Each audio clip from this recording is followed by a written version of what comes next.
प्यारे बच्चों, आज हिंदी व्याकरण का आपकी कक्षा परीक्षा है। हिंदी व्याकरण में आप सबसे पहले डेट लिखेंगे और उसके बाद कक्षा परीक्षा डालकर अपने जो प्रश्न हैं, आपके जो प्रश्न हैं उनको हल करेंगे। आपने प्रश्नों को नहीं लिखना है, आपने सिर्फ उत्तर लिखना है। जो पहला जो आपका प्रश्न है उसमें आपने स्वर और व्यंजन को अलग करना है। जो आपको कुछ अक्षर नीचे दे रखे हैं उनमें जो जो आपको स्वर हैं वो लिखने हैं स्वर की जगह पे, और दूसरे पे पूछा है व्यंजन, जो जो व्यंजन हैं वो वहाँ पर आपने व्यंजन लिखने हैं। तो आपने स्वर और व्यंजन को अलग करके उनके सामने लिख देना है उनके आंसर। जो दूसरा है आपका प्रश्न, उसमें जो संयुक्त व्यंजन है, जो आपके 4 संयुक्त व्यंजन हैं उनके आपने 2-2 शब्द लिखने।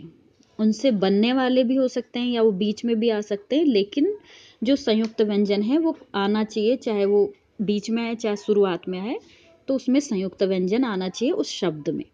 तो आपने 2-2 ऐसे शब्द बनाने हैं, ठीक है।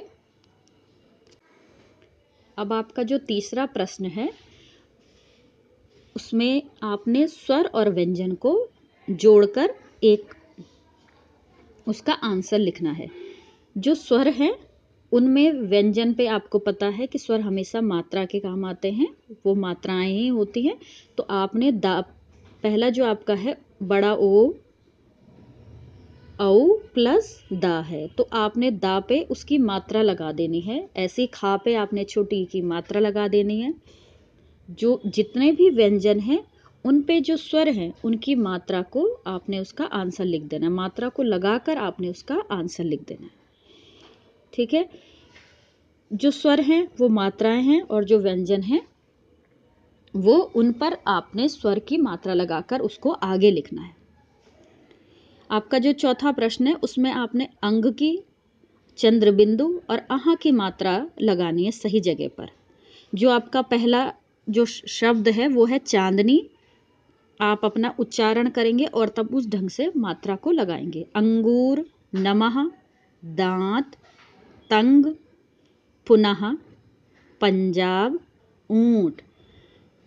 अब आपको ये पता करना है कि कहाँ पर अंग की मात्रा लगेगी, कहाँ पर चंद्र बिंदु और कहाँ पर अहा की मात्रा। आप उच्चारण करें और तब वहाँ पर उस मात्रा को लगाएं। आप उच्चारण से ही पता कर लेंगे कि कहाँ पर कौन सी मात्रा लगानी है, क्योंकि मैंने बताया कि जब अंग की मात्रा लगती है तो उसमें नाक से आपका उच्चारण आएगा।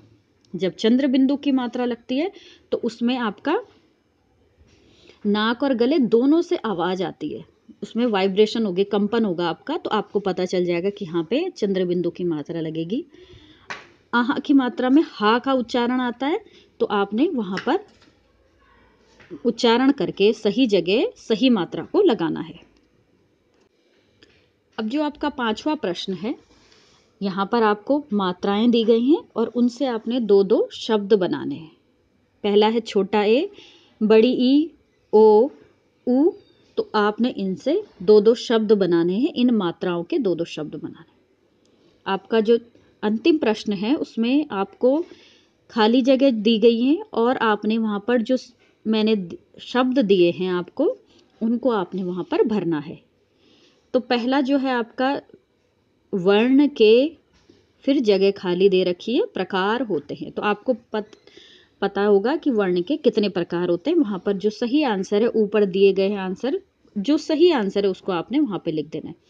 सबसे छोटी इकाई को क्या कहते हैं, ठीक है। स्वर कितने होते हैं और व्यंजन कितने होते हैं, ये दोनों आपने वहाँ पर लिख देने, ठीक है। इस प्रश्न पत्र को आपने, इस परीक्षा को आपने हिंदी लैंग्वेज 2 में देनी है इसमें, ठीक है। हिंदी लैंग्वेज 2 में, ये हिंदी व्याकरण की परीक्षा है तो आपने हिंदी लैंग्वेज 2 में ही इस सब के प्रश्न देने हैं।